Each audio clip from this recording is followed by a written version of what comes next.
মুন্সিগঞ্জে সংঘর্ষে ছাদ উড়ে গেলেও বাস চালিয়ে গেলেন বেপরোয়া চালক। ভয়াবহ অভিজ্ঞতার সাক্ষী হলেন যাত্রীরা। আল্লাহ বাঁচাইছে আমাদের, লামাই না নিলে মনে হয় ওই টোল ভাঙ্গিয়া আমার শেষ করে। 4 জেলায় সড়কে ঝরল 10 প্রাণ।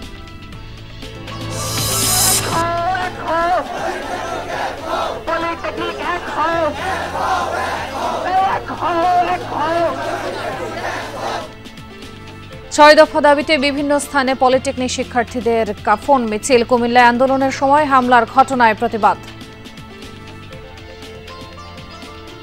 আমাদের 6 দফা দাবি বাস্তবায়ন না করলে আমরা রাজপথ থেকে উঠবো না। আমরা শেষ বিন্দু রক্ত দিয়ে এই রাজপথে অবস্থান করব। এই অবৈধভাবে যে 30% কোটার ভিত্তিতে যে নিয়োগ প্রত্যাহার করতে হবে।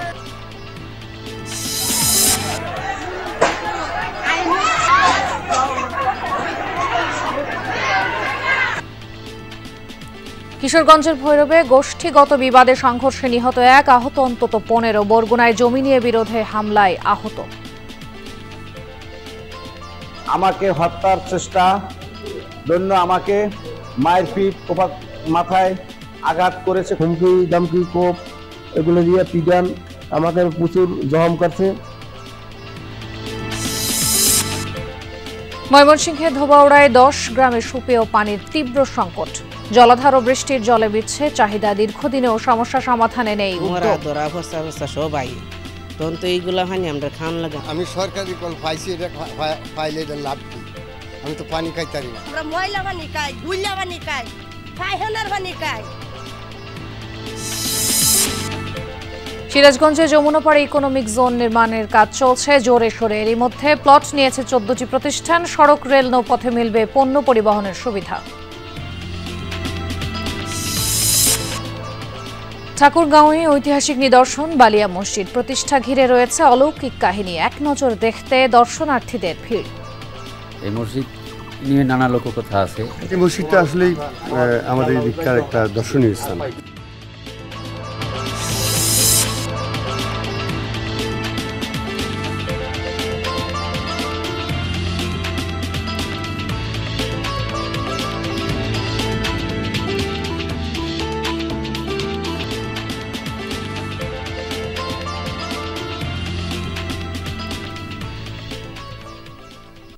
আমন্ত্রণ বিরতিহীন সংবাদ সারাদেশে। আপনাদের সঙ্গে আছে আমি খান তাজনিন আহসান। মুন্সিগঞ্জে এক ভয়ঙ্কর অভিজ্ঞতার মুখোমুখি হয়েছেন একটি বাসের যাত্রীরা। দুর্ঘটনায় ছাদ উড়ে গেলেও বেপরোয়া চালক অন্তত 5 কিলোমিটার বাসটিকে সেভাবেই চালিয়ে নিয়ে যান। জনরোষের মুখে এক পর্যায়ে বাস থামিয়ে চালক পালিয়ে যায়। এ ঘটনায় আহত হন 5 যাত্রী।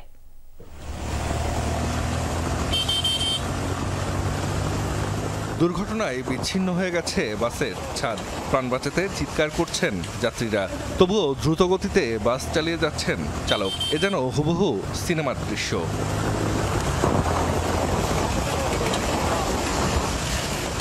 বৃহস্পতিবার রাতে ভয়াবহ এই পরিস্থিতির মুখোমুখি হন রাজধানী থেকে বরিশালগামী একটি বাসের যাত্রীরা। ভাগ্যক্রমে প্রাণে বেঁচে গেছেন সবাই।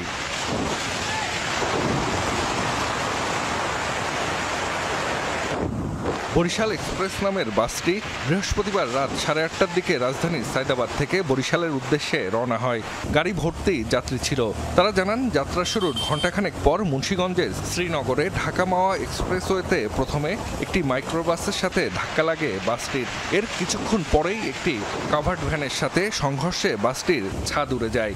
তারপরও না থামিয়ে দ্রুতগতিতে গাড়ি চালাতে থাকে চালক। অন্তত 5 কিলোমিটার এভাবেই যাওয়ার পর গতি কিছুটা কমে এলে যাত্রী ও স্থানীয়দের প্রতিরোধের মুখে বাস থামিয়ে পালিয়ে যায় চালক। আল্লাহ বাঁচাইছে আমাদের, লামাই না নিলে মনে হয় ওই টোল ভাঙ্গিয়া আমাকে শেষ করে। খবর পেয়ে ঘটনাস্থলে যায় ফায়ার সার্ভিস। আহত কয়েকজনকে নেওয়া হয় হাসপাতালে। কামারখোলা রেলওয়ে ব্রিজের উপরের থেকে একটি বাসের ছাদ ভেঙে পড়েছে। সেই ছাদটি ভেঙে পড়তে পড়তে সমস্ত যাত্রী সামনের কাছে এসে ছাদটি ভেঙে পড়ে এবং সেই বাসটি ওজন স্টেশন মাওয়া ওজন স্টেশনের কাছে হাইওয়ে পুলিশ আটক করে। তবে এই ঘটনায় ছাদটাই শুধু ভেঙে পড়েছে, এরকম খুব বড় ধরনের কোনো কেউ আহত বা নিহত হয় নাই। আমরা দ্রুত রেসপন্স করে এই কাজটা আমরা দ্রুত উদ্ধার করতে সক্ষম হয়েছি। দুর্ঘটনার পর বাসটি জব্দ করেছে পুলিশ। চালককে ধরতে অভিযান চলছে বলে জানিয়েছেন কর্মকর্তারা। জাহিদ হাসান, যমুনা নিউজ। 4 জেলায় সড়ক দুর্ঘটনায় 10 জন নিহত হয়েছেন। এর মধ্যে হবিগঞ্জের মাধবপুরেই ট্রাক পিকআপের সংঘর্ষে প্রাণ গেছে 4 জনের। শুক্রবার ভোররাতে উপজেলার বাখরনগর এলাকায় হয় এই দুর্ঘটনা। পুলিশ জানায় পিকআপটি মুন্সিগঞ্জ থেকে হবিগঞ্জে যাচ্ছিল। পথে বিপরীত দিক থেকে আসা একটি ট্রাকের সাথে সংঘর্ষ হয় পিকআপের। ঘটনাস্থলেই মারা যান পিকআপ আরোহী নবীগঞ্জের মোস্তাকিম আক্তার, আয়েশা বেগম ও হাফিজুর রহমান এবং হেলপার মুন্সিগঞ্জের রহিম মিয়া। আহত 5 জনকে ভর্তি করা হয় হাসপাতালে। ট্রাক ও পিকআপটি জব্দ করেছে পুলিশ। আমার আত্মীয় মারা গেছেন মাধবপুরে, উনি কাম করতেন বিলটে ঢাকা। আমরা শূন্য আইছি ওরাকে শাস্তার মধ্যে পিকআপ তুলিয়া দিছে স্বামী, মানে সবাই যে লোকের কাছে গেছে, লোকে তাকিয়া সবগুলি মানুষ তুলিয়া দিছে, তুলিয়া দিয়ে বলা হচ্ছে বাড়ির যাও। এর মধ্যে মানে মাধব দিন এখন কেন অ্যাক্সিডেন্ট হয়ে গেছে। ট্রাক এবং পিকআপ মুখোমুখি হয়। মুখোমুখি হওয়ার পরে ঘটনাস্থলে 4 জন মারা যায়। তার 3 জন হলো একই পরিবারের, আর একজনের পিকআপের হেল্পার। ময়মনসিংহের ভালুকায় মাইক্রোবাস সিএনজি অটোরিকশার সংঘর্ষে নারী সহ 2 যাত্রী নিহত হয়েছেন। পুলিশ জানায় দুপুরে একটি দ্রুতগতির মাইক্রোবাস নন্দীবাড়ি বাজারে পৌঁছালে বিপরীত দিক থেকে আসা অটোরিকশার সাথে সংঘর্ষ হয়। গুরুতর আহত 4 জনকে হাসপাতালে নিলে চিকিৎসক 2 জনকে মৃত ঘোষণা করেন। আহত 2 জন ময়মনসিংহ মেডিকেলে চিকিৎসাধীন।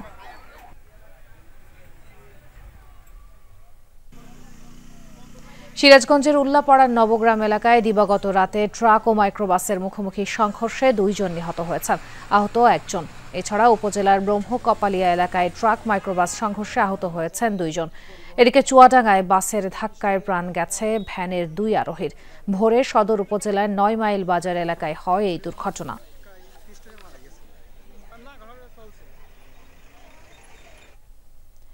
মুন্সিগঞ্জের গজারিয়ায় মেঘনা সেতুতে রড বোঝাই ট্রাক উল্টে যাওয়ায় প্রায় 4 ঘণ্টা ঢাকা চট্টগ্রাম মহাসড়কে যান চলাচল ব্যাহত হয়। দেখা দেয় দীর্ঘ যানজট।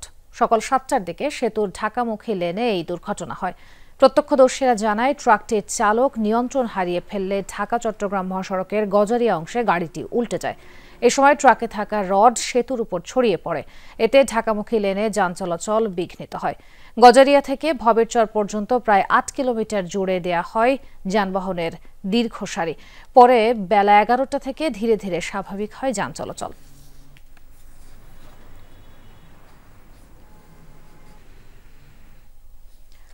ছয় দফা দাবিতে সারা দেশে কাফন মিছিল করেছে আন্দোলনরত পলিটেকনিকের শিক্ষার্থীরা। দুপুরে সিলেট পলিটেকনিকের শিক্ষার্থীরা ক্যাম্পাস থেকে কাফন মিছিল বের করে, পরে শহরের গুরুত্বপূর্ণ সড়ক প্রদক্ষিণ করে তারা। দাবি জানায় অবিলম্বে জুনিয়র ইনস্ট্রাক্টর পদে ক্রাফট ইনস্ট্রাক্টরদের পদোন্নতির রায় বাতিল করতে হবে। এছাড়া পরিচালক সহ বিভিন্ন পদে কারিগরি শিক্ষা বহির্ভূত নিয়োগ নিষিদ্ধ সহ বিভিন্ন দাবি জানান তারা। এই আন্দোলন একের পর এক ভিন্ন ভিন্ন কর্মসূচি আসবে। আজকে আমাদের এই কাফনের কাপড় প্রতীকী মাথায় নিয়ে কর্মসূচি, আগামীকাল হয়তো অন্য একটি কর্মসূচি আসবে। আপনারা আমাদের 6 দফা দাবি বাস্তবায়ন না করলে আমরা রাজপথ থেকে উঠবো না। আমরা শেষ বিন্দু রক্ত দিয়ে এই রাজপথে অবস্থান করব। একই দাবিতে বন্দরনগরীর নাসিরাবাদ এলাকায় চট্টগ্রাম পলিটেকনিক ইনস্টিটিউট থেকে কাফন মিছিল বের করে শিক্ষার্থীরা, যা শেষ হয় পলিটেকনিক মোড়ে। আন্দোলনরতরা জানান, বৃহস্পতিবার রাজধানীতে কারিগরি ও মাদ্রাসা শিক্ষা বিভাগের ঊর্ধ্বতন কর্মকর্তাদের সাথে বৈঠকে কোনো দৃশ্যমান সমাধান তারা পাননি। আমাদের প্রথম দাবি হচ্ছে এই অবৈধভাবে যে 30% কোটার ভিত্তিতে যে নিয়োগ, এই নিয়োগ প্রত্যাহার করতে হবে। প্রাইমারি স্কুলে যায়, তারা কি আমাকে টিচার হিসেবে মানবে? এখন তারা চ্যানেল থেকে আসছে শুধুমাত্র আমাদের ল্যাব দেখাশোনা করার জন্য। তারা সে ল্যাব দেখাশোনা করবে, তারা কেন আমাদের টিচার হতে যাবে? কাফনের কাপড় বেঁধে মিছিল হয়েছে কুমিল্লাতেও। জুনিয়র ইনস্ট্রাক্টর পদে ক্রাফট ইনস্ট্রাক্টরদের 30% পদোন্নতি কোটা বাতিল সহ 6 দফা দাবি জানায় পলিটেকনিকের শিক্ষার্থীরা। এ সময় বুধবার ঢাকা চট্টগ্রাম মহাসড়কে ব্লকেড কর্মসূচিতে হামলার প্রতিবাদও করেন আন্দোলনকারীরা। দাবি আদায় না হওয়া পর্যন্ত আন্দোলন চালিয়ে যাওয়ার হুঁশিয়ারিও দেন তারা।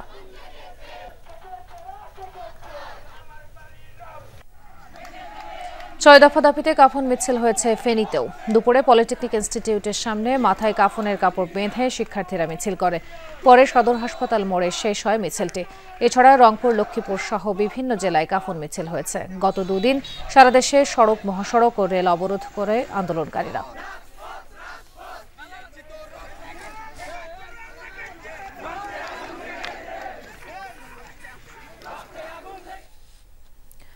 দুর্নীতি এবং অনিয়ম বিচ্ছিন্ন ঘটনা নয়, এটি সামগ্রিক চিত্রের অংশ, এমন মন্তব্য করেছেন প্রধান উপদেষ্টার বিশেষ সহকারী মনির হায়দার। সকালে মেহেরপুরে নিরবিচ্ছিন্ন স্বাস্থ্যসেবা নিশ্চিতকরণের প্রাতিষ্ঠানিক সক্ষমতা বৃদ্ধি ও নিরাপদ কর্মস্থল তৈরিতে করণীয় বিষয়ে আলোচনা সভায় অংশ নেন তিনি। এ সময় মনির হায়দার বলেন, অন্য খাতের পাশাপাশি স্বাস্থ্য খাতেও দুর্নীতি অনিয়মের বদনাম আছে। এগুলোকে রাজনৈতিকভাবেও পৃষ্ঠপোষকতা দেওয়া হয়েছে বলেও মন্তব্য করেন তিনি। মনির হায়দার বলেন, সরকারি দফতরগুলোতে স্বচ্ছতা ও জবাবদিহিতা নিশ্চিত করাই গণতন্ত্রের প্রধান লক্ষ্য। আজকে যেহেতু স্বাস্থ্য খাত নিয়ে কথা হচ্ছে, এগুলোর জন্য স্বাস্থ্য খাত ম্যানেজমেন্টে যারা আছেন তাদের দায় দায়িত্ব কতটুকু, তার চাইতে বড় হলো যে রাজনৈতিকভাবে এগুলোকে পৃষ্ঠপোষকতা দেওয়া হয়েছে।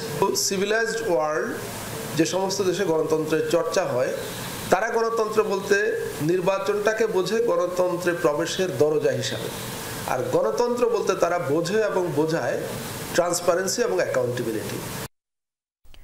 কিশোরগঞ্জের ভৈরবে গোষ্ঠীগত বিরোধের জেরে দুপক্ষের সংঘর্ষে একজন নিহত হয়েছেন, আহত হয়েছেন অন্তত 15 জন।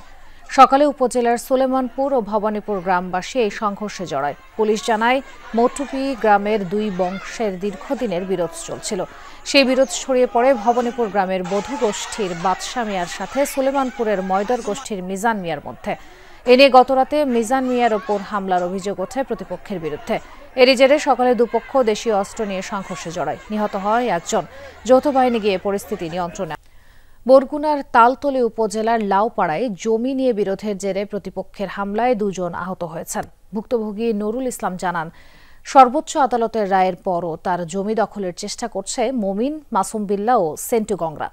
হত্যার উদ্দেশ্যে তার ওপর হামলা চালানো হয়েছে বলেও দাবি করেন নুরুল ইসলাম। স্থানীয় প্রশাসন এমনকি গ্রাম্য সালিশেও একাধিকবার মীমাংসা হয়েছে, আছে সর্বোচ্চ আদালতের রায়। তারপরও জমি ছিনিয়ে নিতে বারবার এমন হামলার শিকার হতে হচ্ছে প্রবাস ফেরত নুরুল ইসলামকে। ঝরেছে রক্ত। মামলার বাদী নুরুল ইসলাম তার মাছের ঘের দখল করতে দীর্ঘদিন ধরেই সক্রিয় একটি চক্র। শুক্রবার সকালে নিজ জমিতে গেলে ধারালো অস্ত্র ও লাঠিসোঁটা নিয়ে সংঘবদ্ধ হামলা হয় তার উপর। হামলায় নেতৃত্ব দেয় সেন্টু খাঁ, ইউনুস মোল্লা, হানিফ মোল্লা, মজিদ মোল্লা, নজরুল মোল্লা, সোহেল, জুয়েল, হাসান ও সোবাহান। এ সময় নুরুল ইসলামকে বাঁচাতে এগিয়ে এলে হামলার শিকার হন স্থানীয় যুবক পারভেজ। আমার ঘেরে মাছ লুট করতেছে এ কথা শুনে আমি আমার ঘেরে একা গিয়েছি। আমি যাওয়ার পরে আমাকে হত্যার চেষ্টা জন্য আমাকে মায়ের পিঠ, মাথায় আঘাত করেছে, কোপ দিয়েছে। মোল্লা গং লুট করতেছে, তারপর নসলাম সাহেব বাধা দিয়েছে। বাধা দেওয়ার পরে তারে কোপ ছাড়ছে। আমি ওখান থেকে আসতেছি, আসার পরে আমি ওদেরকে বলতেছি যে একটা লোকের এইভাবে কেন নির্মমভাবে মারতেছো, বলার বান্নাই সে আমাকেও কোপ ছাড়ছে। পৈতৃক ও ক্রয় সূত্রে নুরুল ইসলামের মালিকানায় প্রায় 20 একর জমি। এই জমিতে চাষাবাদ করেন তিনি। এক দাগের এই জমি দখলে নিতে হামলা চালায় সেন্টু খাঁ, হানিফ মোল্লা, সোবাহান এবং মমিন। স্বজন ও প্রতিবেশীরা জানায়, হামলার নেতৃত্বে ছিলেন মাসুম বিল্লাহ, আহসান হাওলাদার ও মমিন হাওলাদার। আহতদের তালতলী উপজেলা স্বাস্থ্য কমপ্লেক্সে প্রাথমিক চিকিৎসা দিয়ে উন্নত চিকিৎসার জন্য বরিশাল শের-ই-বাংলা মেডিকেল কলেজ হাসপাতালে পাঠানো হয়েছে। থানায় অভিযোগের পর তালতলী থানার ভারপ্রাপ্ত কর্মকর্তা জানান, হামলাকারীদের বিরুদ্ধে ব্যবস্থা নেবে আইনশৃঙ্খলা বাহিনী। লিখিত অভিযোগ প্রাপ্তি সাপেক্ষে আইনানুগ ব্যবস্থা গ্রহণ করা হবে। স্থানীয়রা বলছেন, নুরুল ইসলামের সন্তানরা গ্রামে থাকে না। এই সুযোগে তার জমিতে বারবার হামলা হয়। হুমায়ুন রশিদ, যমুনা নিউজ।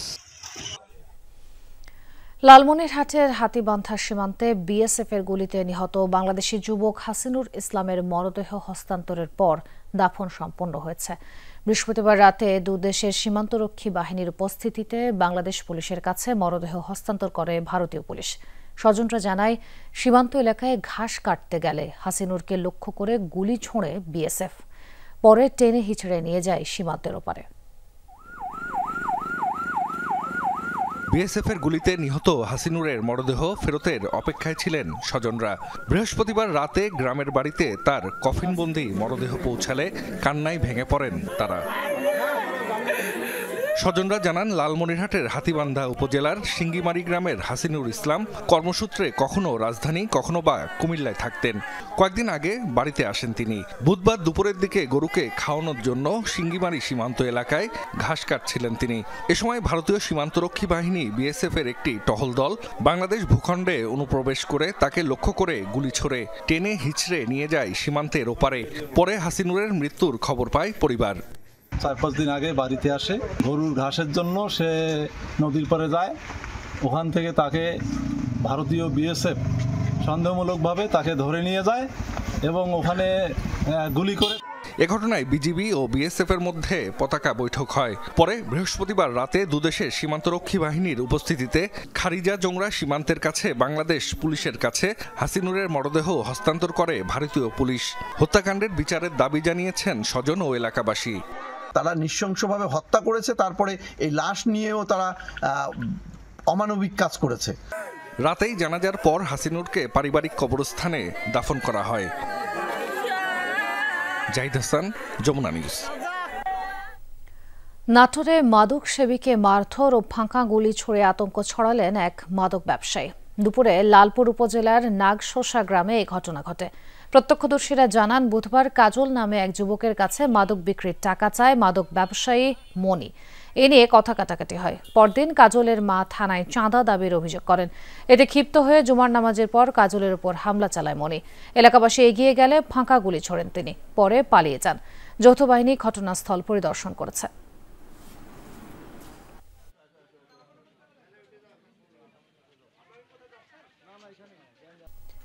বেরিয়ে আসতে শুরু করেছে কথিত NGO Dhaka education and health ফাউন্ডেশনের প্রতারণার আরও খবর। ভালো বেতনের প্রলোভনে দিনাজপুরেও 20 জনকে স্বাস্থ্যকর্মী হিসেবে নিয়োগ দেয়। বিনিময়ে হাতিয়ে নেয় মোটা অঙ্কের টাকা। 5 মাসেও কেউ বেতন পাননি।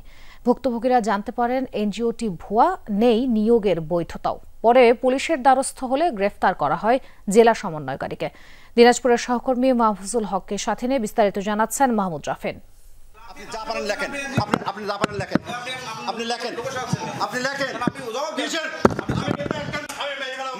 সংস্থার নিবন্ধন আছে কিনা সম্প্রতি এমন প্রশ্নে চটে যান ভুইফোর NGO Dhaka education and health ফাউন্ডেশনের সিইও। নীলফামারীতে যমুনা টিভির সাংবাদিককে হেনস্থা করেন ফজলুল হক।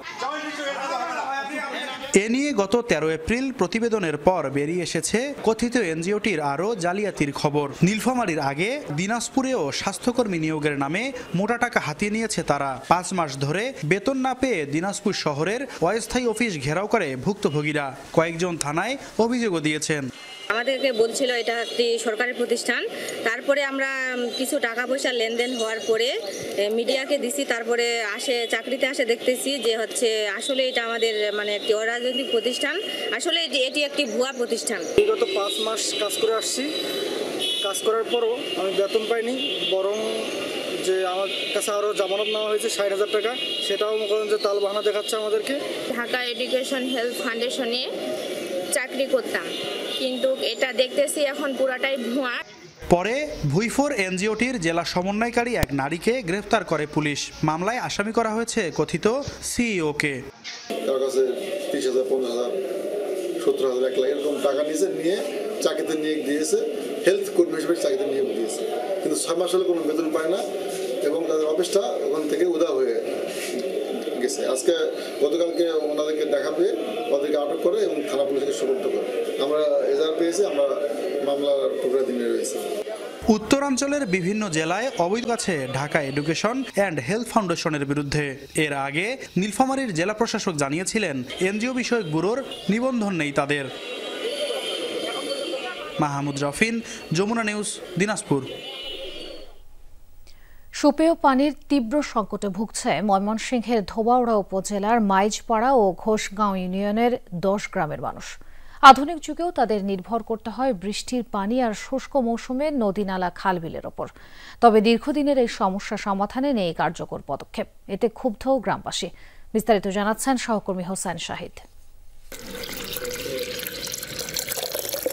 অক্সিজেনের পরই জীবন ধারণের দ্বিতীয় উপাদান পানি। বিশুদ্ধ পানি শুধু তৃষ্ণাই মেটায় না, বাঁচিয়ে রাখে জীবনকে। ময়মনসিংহের প্রত্যন্ত এলাকা দক্ষিণ মাইজপাড়া ও ঘোষগাঁও ইউনিয়নের অন্তত 10টি গ্রামের মানুষ সুপেয় পানির জন্য তীব্র কষ্টে আছেন। খাল বিল নদ নদীতে ছোট গর্ত করে পানি জমিয়ে খেতে হয় তাদের। তৃষ্ণা মেটাতে কিংবা গৃহস্থলীর কাজে নির্ভর করতে হয় অস্বাস্থ্যকর পানির উপরই। না, আমি কোনো কারবালার ময়দানে দাঁড়িয়ে নই, আমি দাঁড়িয়ে আছি ময়মনসিংহের ধুবাউড়া উপজেলার মাইজপাড়া এলাকায়। এখানকার মানুষের প্রধান সমস্যা নিরাপদ পানি। নিরাপদ খাবার পানি পেতে বৃষ্টির সময় টিনের চালের পানি সংগ্রহ করে রাখা এবং এই শুকনা মৌসুমে নদীর পানি তাদের একমাত্র ভরসা। এ যেন আদিম যুগে বসবাস। জানতে চাই কেন এই পানির সমস্যা। পানির সমস্যা 6 মাস যদি বর্ষা থাকে, বর্ষার দিন আমরা বৃষ্টির পানি খাই, চালের মধ্যে কলা গাছের কুল বান দেয়া বাদে পানি খাই। বিভিন্ন ধরনের পানি আই নদী দেয়া, মরা ধরা ফসা ফসা সব আই, তখন তো এইগুলা পানি আমরা খাওয়ান লাগে। আমরা এদিকে তো কিন্তু কল নাই। অভিযোগ, সরকারি যে টিউবওয়েল দেয়া হয় তা শুধু নামকাওয়াস্তে। ঘোলা ও দুর্গন্ধযুক্ত পানি উঠে সেসব টিউবওয়েলে। অনেকে টিউবওয়েলের পানি পরিষ্কার করতে ব্যবহার করছেন বালি। আমি সরকারি কল পাইছি, এটা পাইলে এটা লাভ কি? আমি তো পানি খাইতারি না, পানি নদীর থেকে আনি, নদীর থেকে আনি না খাই। একটা পাইপ দিয়ে গাড়ি তারা গেছে গা কলেতে পানি বুড়াইয়া পরে যে বালতির মধ্যে পাথর বালু দেয়া তলাদা সিদ্ধির করে এই পানি দিছে, পানি সাইকা পরে। গবাদি পশুর গোসল থেকে শুরু করে ময়লা আবর্জনা যুক্ত নদীর পানি ভরসা। এতে নিয়মিত ভুগতে হচ্ছে পানিবাহিত রোগে। আমরা ময়লা পানি খাই, গুইলা পানি খাই, ফাইহানার পানি খাই।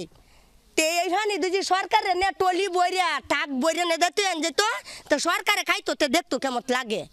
কেন পানি সমস্যার সমাধানে কার্যকরী উদ্যোগ নেওয়া হচ্ছে না জানতে চাই ময়মনসিংহ জনস্বাস্থ্য অধিদপ্তরে। কিন্তু বক্তব্য দিতে রাজি হননি নির্বাহী প্রকৌশলী। তবে উপজেলা নির্বাহী কর্মকর্তা জানিয়েছেন সমস্যা সমাধানে চেষ্টা চলছে। সাধারণ জনগণও দেখেছি সাবমার্সিবলের চেয়ে কূপে বেশি আগ্রহী, কিন্তু এখন আমাদের জনস্বাস্থ্য প্রকৌশল থেকে এ ধরনের কূপের বরাদ্দ নাই। তো এই কারণে বরাদ্দ না থাকার কারণে আমরা জেলায় যে নিয়মিত সমন্বয় সভা হয়, এই সমন্বয় সভায়ও বিষয়টা উপস্থাপন করেছি। পাশাপাশি আমরা অধিদপ্তরকেও লিখেছি। ভুক্তভোগীদের অভিযোগ, জনস্বাস্থ্য অধিদপ্তরের গাফিলতিতে খাবার পানির কষ্টে তারা।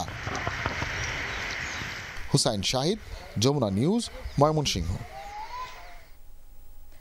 জোরে সোরে এগিয়ে চলছে সিরাজগঞ্জ ইকোনমিক জোনের নির্মাণ কাজ। সার্বিক অগ্রগতি 75%। সংশ্লিষ্টরা বলছেন এখন থেকে প্লট বরাদ্দ নিয়ে শিল্প প্রতিষ্ঠান স্থাপন করতে পারবেন বিনিয়োগকারীরা।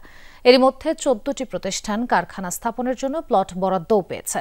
সড়ক, রেল ও নৌপথে পণ্য পরিবহনের সুবিধা সম্পন্ন বেসরকারি এই অর্থনৈতিক অঞ্চল পুরোপুরি চালু হলে কয়েক লাখ মানুষের কর্মসংস্থান হবে। উত্তরের প্রবেশদ্বার সিরাজগঞ্জে যমুনা নদীর পাড়ে চলছে বিশাল কর্মযজ্ঞ। গড়ে উঠছে দেশের সবচেয়ে বড় বেসরকারি অর্থনৈতিক অঞ্চল সিরাজগঞ্জ ইকোনমিক জোন। ব্যক্তি মালিকানাধীন 9টি প্রতিষ্ঠান ও 2 জন শিল্পোদ্যোক্তার যৌথ উদ্যোগে 1042 একর জমিতে নির্মাণ করা হচ্ছে এই অর্থনৈতিক অঞ্চল। মোট জমির 60% বরাদ্দ থাকছে কারখানা স্থাপনের জন্য। বাকি জমিতে খেলার মাঠ, জলাধার, পানি শোধনাগার, বিনোদন কেন্দ্র, কারিগরি ইনস্টিটিউট, হাসপাতাল সহ বনায়ন হবে। প্রকল্পের সার্বিক অগ্রগতি 75%। সড়ক, নৌ ও রেলপথে পণ্য পরিবহনের সুবিধা থাকায় অর্থনৈতিক অঞ্চলটি বিনিয়োগের জন্য আকর্ষণীয় স্থান বলছেন পরিচালক।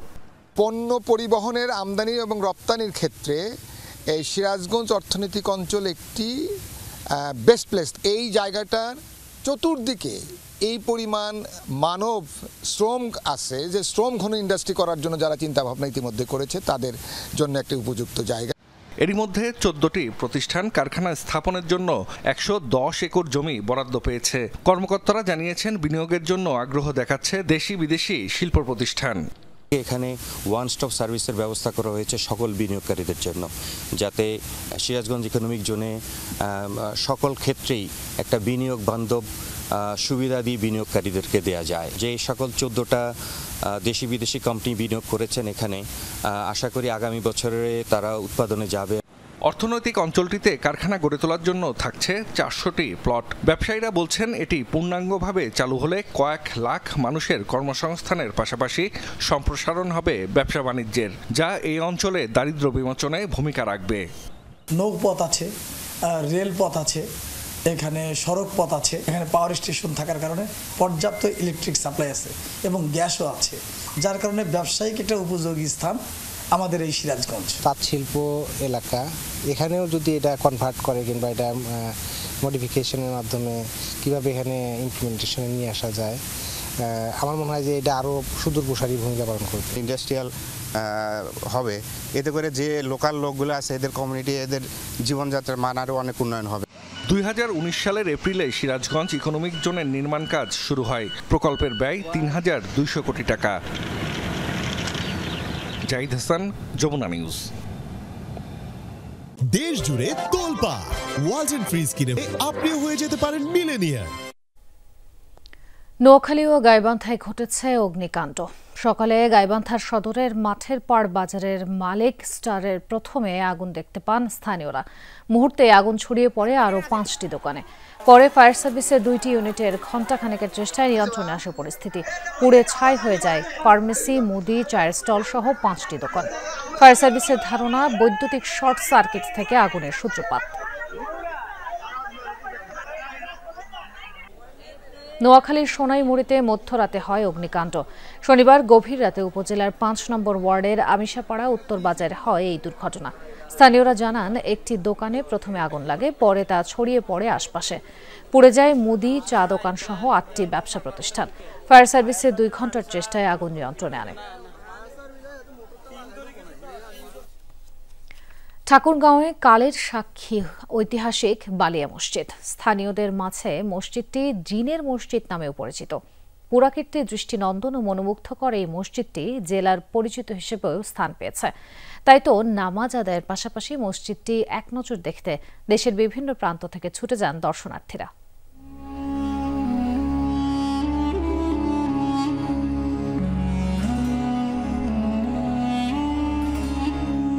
জনশ্রুতি রয়েছে কোনো এক অমাবস্যায় রাতারাতি তৈরি হয়েছিল মসজিদটি, যার কারিগর মানুষ নয় বরং জিন কিংবা পরী। তাই লোকমুখে এই মসজিদের পরিচিতি জিনের মসজিদ নামে। ঠাকুরগাঁও শহর থেকে প্রায় 15 কিলোমিটার উত্তর পূর্বে ভুল্লি বাজার পেরিয়ে গেলেই চোখে ধরা দেয় লাল সৌন্দর্য। শিলালিপি অনুযায়ী ঐতিহাসিক বালিয়া মসজিদ প্রতিষ্ঠা হয় 1910 সালে। স্থানীয় জমিদার গুলমতি চৌধুরানীর শাসনামলে নির্মিত হয় ঐতিহাসিক এই স্থাপত্য। বালিয়া জামে মসজিদ, যেটা আমরা জিনের মসজিদ নামে আমাদের জনশ্রুতি আছে, সেই মসজিদটা আসলেই আমাদের এদিককার একটা দর্শনীয় স্থান। কারণ এই ধরনের মসজিদ অনেক পুরনো মসজিদ। এই মসজিদ নিয়ে নানা লোককথা আছে। জিনের মসজিদ এক রাত্রে হয়ে গেছে ইত্যাদি ইত্যাদি। আসলেই কথাগুলি তেমন নয়। এই এলাকার জমিদার ছিলেন হাজী মেহের বক্স চৌধুরী। ওনার উদ্যোগে উনি এটার ভিত্তি করেন। যেমন বালিয়া কথাটা এই মৌজাটা কিন্তু আসলে ছোটো বালিয়া মৌজা, কিন্তু ছোটো বালিয়া যেমন ধরার কথা ছিল, কিন্তু বালিয়া শব্দটা ব্যবহার করার কারণটা হচ্ছে তখনকার দিনে অত্র অঞ্চলের মধ্যে এটিই ছিল সবচেয়ে পুরাতন মসজিদ। 3 গম্বুজ বিশিষ্ট লাল ইটের মসজিদটি 3টি ভাগে বিভক্ত। সিঁড়িসহ প্রবেশ পথ, খোলা চত্বর আর মূল ভবন বা নামাজ ঘর। ভিত্তিসহ পুরো মসজিদ নির্মাণ কাজে ব্যবহার হয়েছে চুন সুরকি আর পোড়া ইটের। গায়ে কেটে বসানো মুসলিম স্থাপত্য শৈলীর আদল। নকশা আর স্থাপত্য রীতিতে ব্যতিক্রম মসজিদটি দেখতে প্রতিদিন ছুটে আসে দর্শনার্থীরা। জানি এটা শুনছি যে এটা জিনপির মসজিদ, গাইবি মসজিদ, তার জন্য আসলাম দেখতে। অনেক দেখার শখ ছিল। দেখলাম কারুকার্য অনেক পুরাতন আমলের অনেক কারুকার্য এখানে, এগুলা এই যুগে সম্ভবই না, পসিবল না বানানো এগুলা। অন্যান্য মসজিদের থেকে এই মসজিদে নামাজ পড়লে নিজের মধ্যে অনেকটা ভালো অনুভূতি কাজ করে বা প্রেরণামূলক বা দর্শনার্থীদের জন্য একটা বিনোদনমূলক একটি স্থান হিসেবে রয়ে যায়। সেক্ষেত্রে স্থানীয় চেয়ারম্যান বা গণ্যমান্য ব্যক্তিদের নিয়ে আমরা যুগোপযোগী পদক্ষেপ গ্রহণ করতে পারবো। বর্তমানে মসজিদটির দেখাশোনা করছে জমিদার বংশের উত্তরসূরিরা। জারিন অর্নি, যমুনা নিউজ।